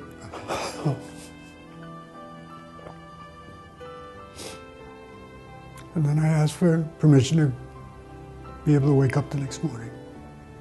9/11 has given America, it's a wake-up call to say that there are enemies among us, and they need to be identified. The World Trade Center was an event that the enormity of which was unprecedented.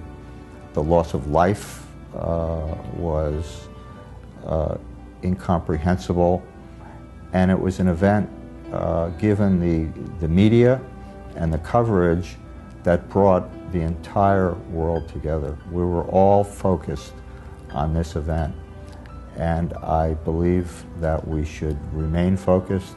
My message would be that, that hopefully that we can all learn from this, and that somehow, through some miracle, that we can all live in peace. It's kind of unreal, the whole experience. Sometimes I wake up in the morning and think, it just didn't really happen. But I know it did. And as I stated, I'm glad I'm here, and I'm very happy that I was given the opportunity to do my job with very good men, and that we did our job, and I'm very proud of that. God allows us to do this, and that's why our money says, "In God we trust," and everything this nation is from its founders. I think once we turn our back collectively on God, God forbid He turns His back on us, because without Him, this nation and our way of life is nothing. And again, this is no particular religion. This is just knowing that there's something so much grander and more magnificent than we could ever hope to be. And once we think we're the tops, we're going to the bottom.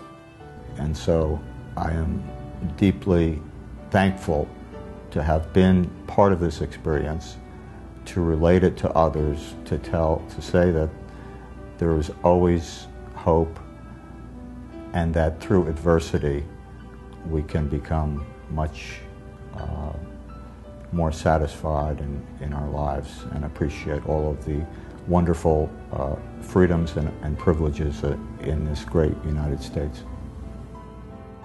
To whom much is given, much is required. Those men and women, all of us have been given so much, even if it's not tangible. We have been given a home or a place called America, a land of freedom, and it's worth fighting for. It's worth fighting for.